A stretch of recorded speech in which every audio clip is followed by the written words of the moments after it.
Not happy. There was a bit of a noise from the engine. That looks the most likely to me there.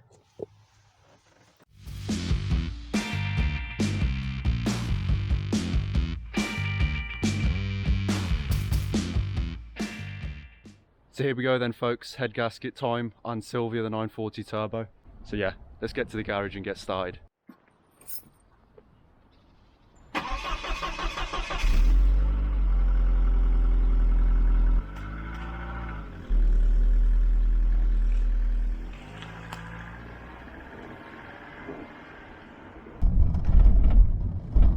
These roads.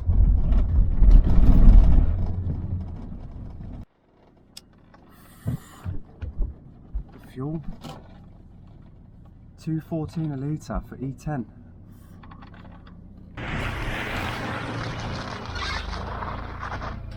Yeah, still covered in stuff.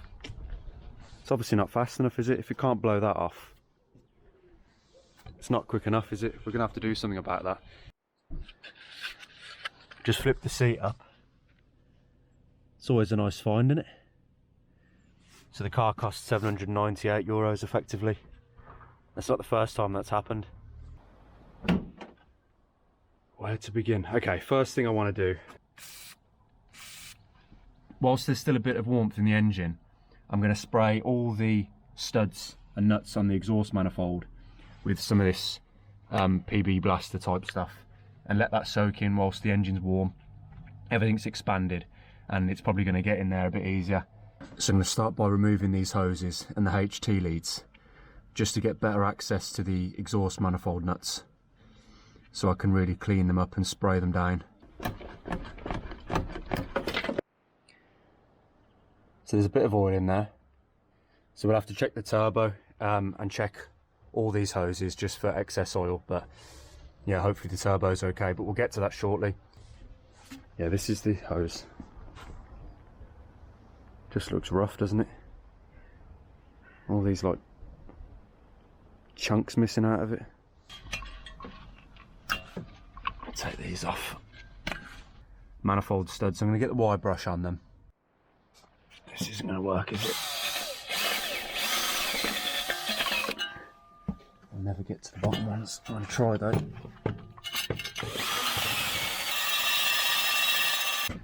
Going to spray a bit more stuff. See, now that I'm looking at it, guys, I can see a lot of oil here. Yeah, there is a bit of oil, isn't there? I mean, you can expect to see a little bit, but you don't want it like...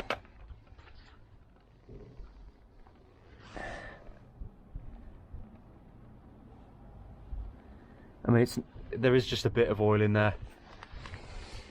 To be honest, yeah, it's not like I took it off and oil just dripped everywhere. Obviously it has dripped a bit and there's just oil generally in the area, which isn't good, to be honest. But it's not like I took the pipe off and it was full of oil. Car wasn't smoking or anything like that. To be honest, I think what I'll do is clean everything up, run it, and then see how it does, because, you know, we can always come back and do the turbo at some other point. I can't show you, you have to put two fingers in there, wiggle up and down. There should be a bit of play up and down. You're going to expect a little bit, but it shouldn't obviously be excessive. But you shouldn't have any of this, but a little bit of this is okay. That feels totally fine, so you know, that's also a good sign that our turbo's okay. There's not too much play on the shaft.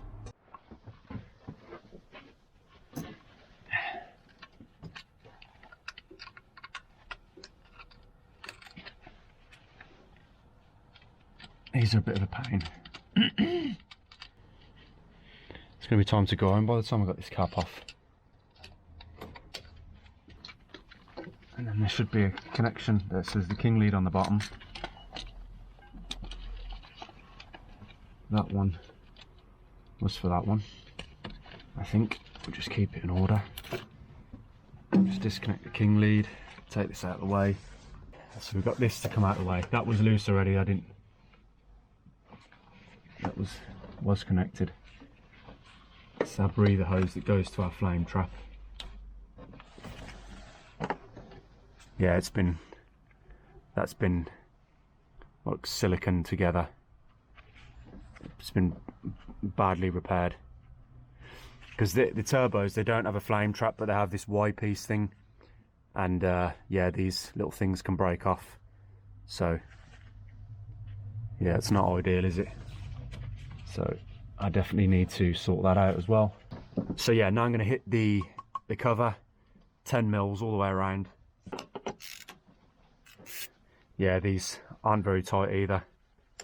Sometimes this can happen and you get a leak from here and you think, oh, I need a gasket. Often it's these nuts on the top that aren't tight enough. These are all tight. It's just the front two, and that's the only place where we've got oil.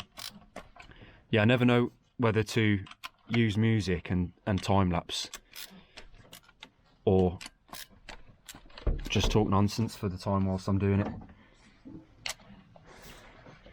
Well, quite often I talk nonsense anyway, but then I end up just music and time lapsing over it because it's exactly that, it's nonsense. But I never really know what to do. I suppose for the people that don't want to hear the nonsense, they can just mute it and set it on twice speed, 2 times speed. Happy days. Little wakey wakey. Come on. Yeah, it's not too bad, is it? We got like a dark golden brown sort of finish, which is fine. I've seen cleaner, but I've definitely seen a lot worse. Okay then, so I'm going to check the valve clearances. It sounded a bit tappety, didn't it? So, and I was pretty sure it was the valve clearances. I was hoping it was, you know, and not something else. 4.5. 0.4, yeah, 3.8. So yeah, warm engine, it's somewhere between cold and warm I think at the moment, but we're allowed 0.3, 0.4 on a cold engine, 0.35 to 0.45 on a warm engine, and this is our specs here. This is what we've got, so we're within range. To be honest, that's kind of bad news because it did sound quite clacky. I don't know if it's the hushers, the valve hushers. Could be. Maybe it's got something to do with the oil. It could be one of those things we change the oil and it's fine.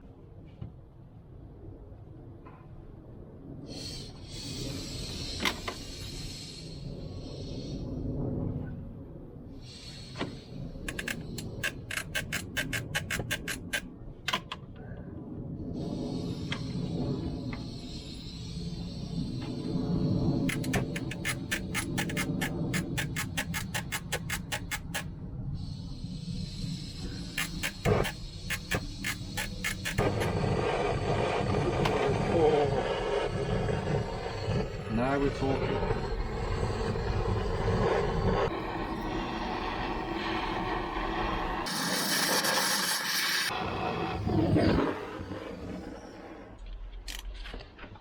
Oh yeah, nice. Straight off.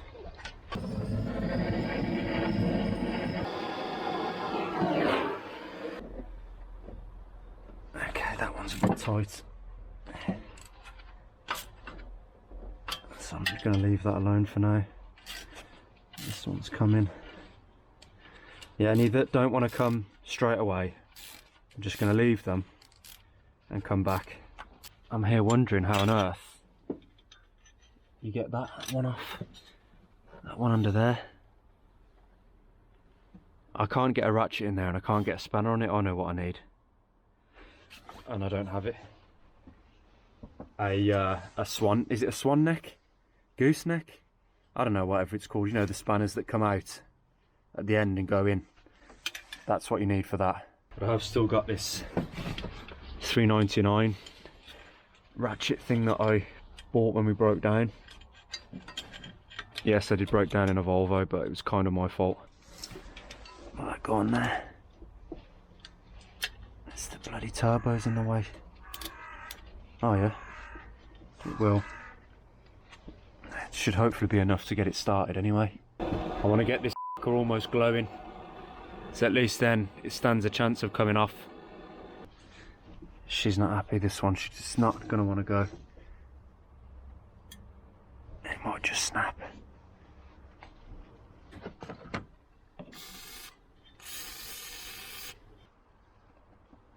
There we go. Yeah, I just gave it another blast of heat after soaking it with the stuff. Oh yeah, it's hot. Very hot. That's what we like to see.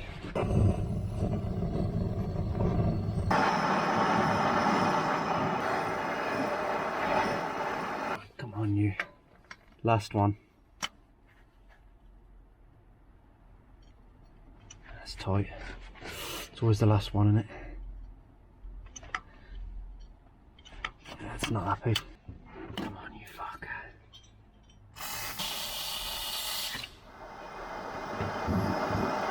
I'm not asking anymore, I'm telling.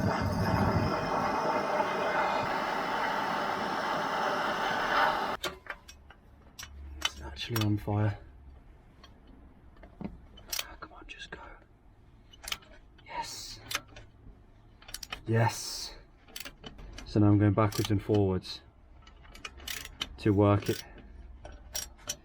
To work those threads. Something actually on fire, it's not stopping smoking. I need to undo more to get this to clear. There's a bracket that bolts to the bottom of the inlet manifold, joins to this piece here, and then there's a bolt there and a bolt there. You can see I've got the socket on it, I've got it started. Now the easiest thing to do would be to just remove, there's a bolt on the bottom here, so you've got the oil filter, and then the bottom of the manifold here, there's a, I think it's a 12mm, but of course it's pretty tight, I can't get it off, and you can't really get much in here. You can get a spanner in here, but I just couldn't crack it off. These things are mostly easy to work on, but every now and then you get something like that. Yeah, I don't know, you need to have some patience. Have some patience for this lamp as well. Thing. This engine existed before it was turbocharged, of course, for a very long time, and they've added the turbo and they've moved things around, and it's made it a lot harder.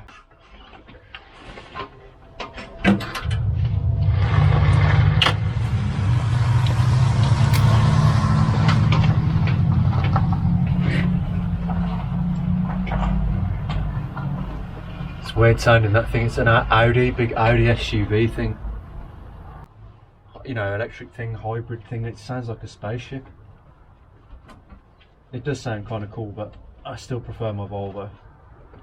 So I'm actually going to remove the oil filter now to make it a little bit easier to get onto that thing, and obviously I need to remove the oil filter anyway. It's a nuisance, the turbo models. I wouldn't mind if it was actually quick. So that should let the manifold come away now, I hope. Yeah. Hopefully we'll be okay now. That's the main issue, isn't it? That's the main thing that can go wrong, let's say. Exhaust studs snapping, and they haven't. And you know, it is quite a common thing on these red blocks for that to happen. I suppose anything really, but you know, yeah, especially on something like this as well. You've got the turbo, you've got a lot of heat generated in that area. So it's going to be inlet manifold off, well, away. I'm going to loosen it and bring it back, and then yeah guys, I'm not actually going to do the timing belt side of things, as in crank pulley off and do all that sort of stuff, because I actually need to buy a tool to take off the crank pulley and do all that. So what I'm going to do instead, I'm actually going to take the head off whilst leaving the timing belt on. Obviously it's going to be disconnected from the camshaft pulley. That would be quite difficult otherwise. Yeah, and I'm just going to leave the base of the belt on with the stuff, just to get that head off and just to see how things look. So then for the timing marks, so we've got, there's a blue dot here and then there's a blue dot here on the camshaft pulley. So if so those blue dots want to be bang on, and then there's a notch on the crank pulley there, and that should line up with that notch there.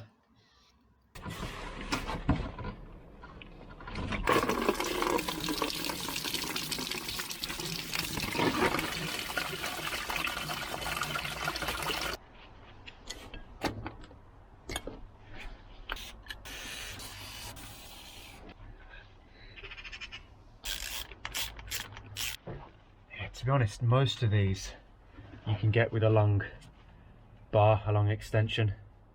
You can just go straight down and into it, but there's a couple that you can't do that. Yeah, so there's one under here that I can see that I can get a spanner on. Alright,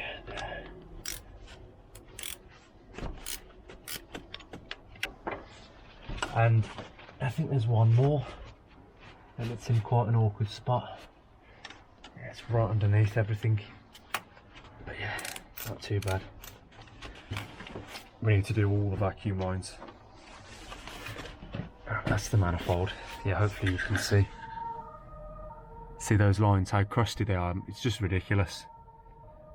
They're absolutely shagged. So we need to do all of those without question. There's one here, there's a bolt. It's a 12mm, of course it's a different size, just to keep you on your toes. I think if I remove this one, because I think that's the main thing that's stopping me now. I have got enough clearance, but I just want like a lot of extra clearance. Of course it's an idea to do this fast, but I thought I'd have enough, but I thought I farted and I shit myself.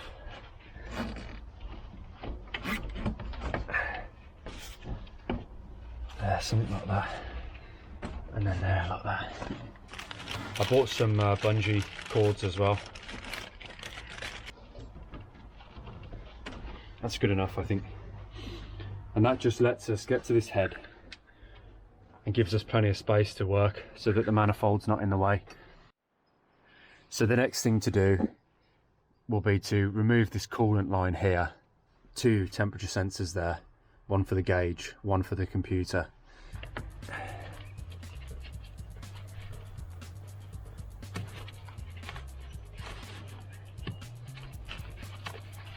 Oh yeah, she's on there. Yeah, we'll get this. Give it a little twist.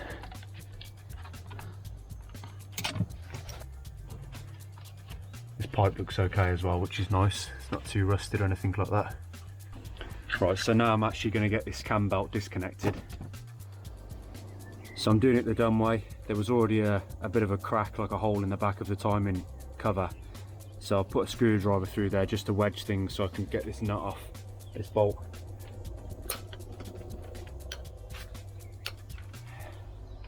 There we go.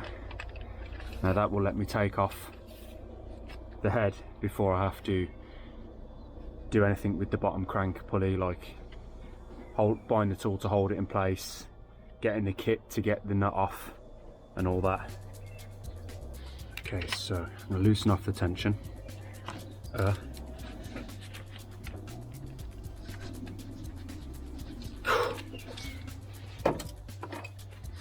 Jeez. Okay, they really did that up.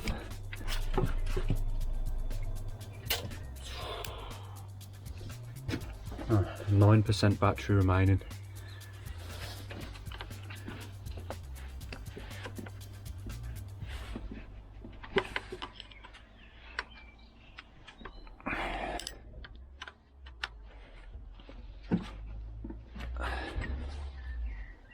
And that keeps the tensioner in place. Then we can just slip off the belt, and then we'll deal with that later when we've got our crankshaft pulley holder tool. And for now we can rip off camshaft pulley. It's got a slot in it as well, so it can only go on one way. And then we'll just slip this a bit forward, and it will allow us, we'll probably just tie something around this just to keep it pulled forward slightly so that we can just take the head off. Cam cover off again. GoPro died, so we're on phone footage. So yeah, we've got to loosen these head bolts half a turn at a time in the reverse of the tightening sequence. Obviously I'm going to get a proper breaker bar and a torque wrench for when I put this thing back together, but for now we're still on the hillbilly tools.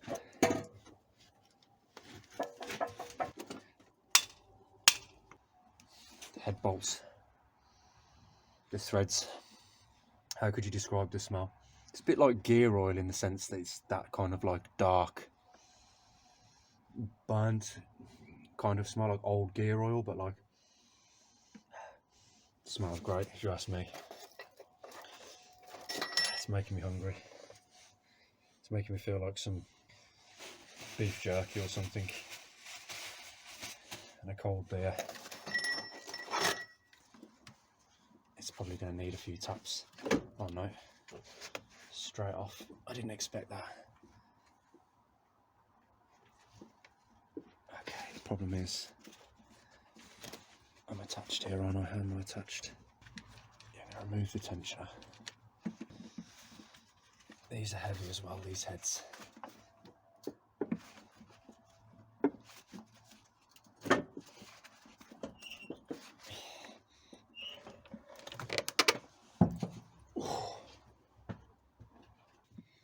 So, what can we see? This part's actually better suited to the phone because we can focus on the close-ups, on the detail. So we got, looks kind of clear between those two, doesn't it? But even if it was going between cylinders, obviously it still needs to blow into the cooling system. But I can't see exactly where that might have happened. Now I feel like Robert DIY doing this, filming it on a shaky phone, one-handed. Just going to put that there for now.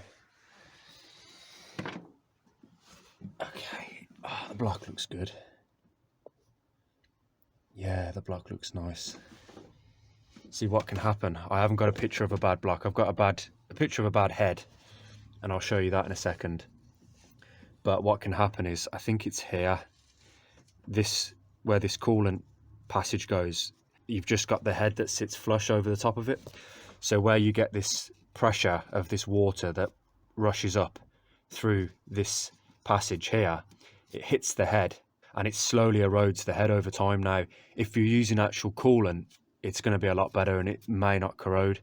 But if you're using plain water, especially like hard water, it's just going to eat away at the head. And then what happens is it starts to eat away at the block here as well. And you get to a point where the gasket will blow between here, and because it will chew the head up first. But then once it keeps corroding away at the block here, you'll end up with pitting here on the block. And then you'll lose your flat surface here between the coolant passage and the cylinder here. So it will blow between here and you'll need to get the block fixed. I mean, if it's slightly pitted, you can get it resurfaced, can't you? But obviously if it's really corroded and really pitted, it takes a long time, of course, because it's iron, but eventually it can go through, and then that's it, isn't it then, really? You can see where there is some corrosion and it is a little bit rough, but it's mostly okay. But that's what I mean, the water comes straight up through that jacket and then hits the head there. So over time, obviously, it's going to erode it away. I think it's there. That looks the most likely to me there. Maybe. So, this is blinding me, this is. So yeah, guys, there we go. We got the head off. I'm going to get it home, properly inspect it. Maybe let me know down in the comments if you've seen what the issue is, either on the head or the gasket or on the block itself. I still can't see it exactly where it's gone, but let me know if you've spotted it. I'm going to go back. I'm going to take the head back. Well, I'm going to take the bus home. I'm not going to carry the head on the bus, just for those that were wondering. I'm going to come back tomorrow with the car, take the head, start shopping for parts, and get things cleaned up and see what's going on.